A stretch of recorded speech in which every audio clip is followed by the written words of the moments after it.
Merci Madame la Présidente.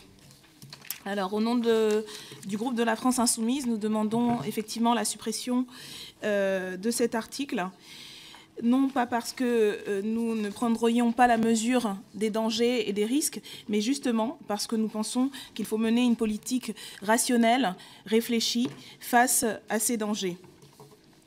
Cela a déjà été dit, il y a eu depuis plus d'un an que l'état d'urgence est en place et prorogé. Plusieurs milliers d'interventions des forces de police. Un certain nombre d'entre elles ont donné lieu à des suites judiciaires, mais comme vous le verrez dans notre exposé sommaire, c'est une proportion extrêmement faible qui a donné lieu à ces suites.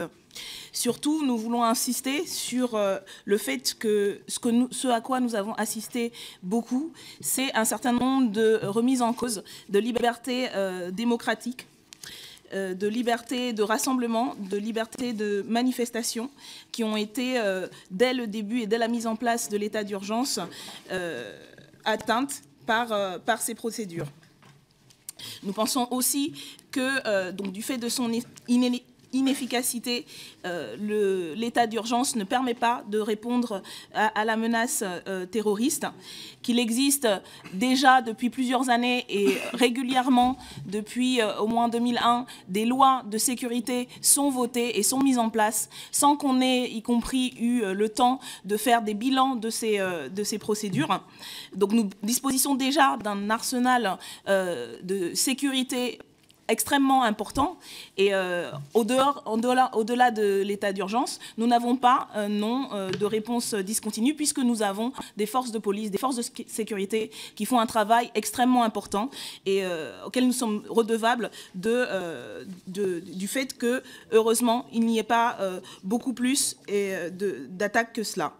Enfin, nous nous opposons à la continuité de la prorogation de l'état d'urgence parce que cela crée également au sein de la population un climat de stigmatisation et un climat de tension qui n'est pas positif pour la cohésion nationale. C'est pourquoi nous demandons la suppression de cet article 1er. Madame Obono, je vous remercie. Donc, Monsieur Bernard Licis, pour le même amendement, je vous donne la parole. Merci Madame la Présidente. Oui, effectivement, je demande la suppression d'un des alinéas de ce premier article. Il me semble un peu étrange cette situation où, ayant reconduit l'état d'urgence, on se voit contraint d'une discussion bizarre qui se résume à s'il n'y a pas d'attentat, c'est grâce à l'état d'urgence, donc il faut le continuer. Et s'il y a un attentat, regardez, c'est la preuve, il faut maintenir l'état d'urgence, sinon il y en aura d'autres.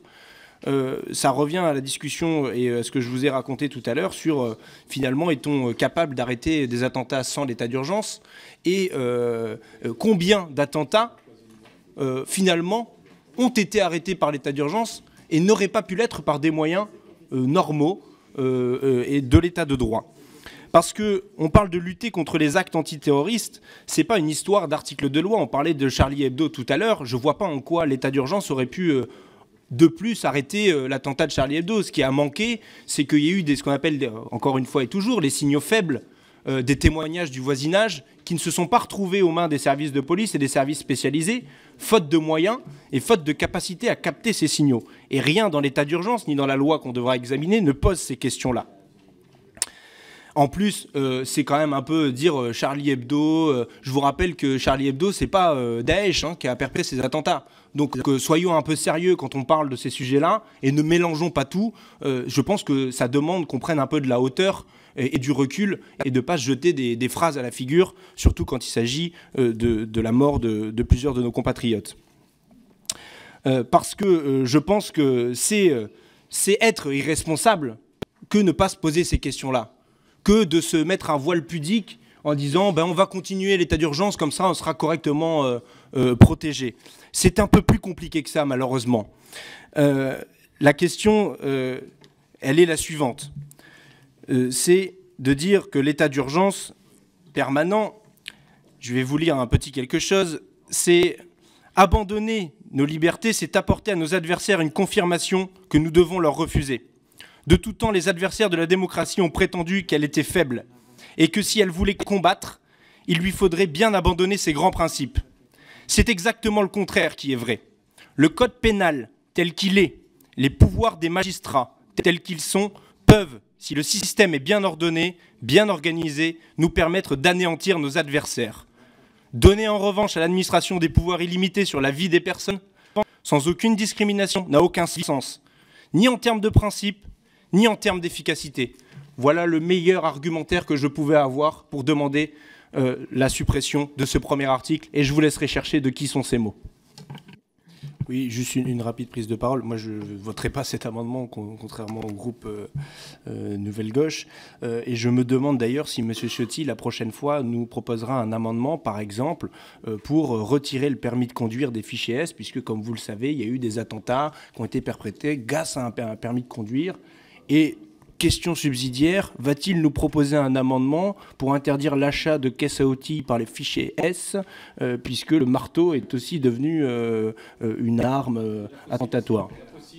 Oui, c'est la faucille si vous voulez, ça vous fera plaisir de faire un amendement comme celui-là. Enfin, on est dans le ridicule. Le rapporteur l'a dit, l'autorité administrative qui délivre le permis peut déjà le retirer. Pourquoi vouloir absolument aller plus loin, sinon pour créer de la polémique inutile?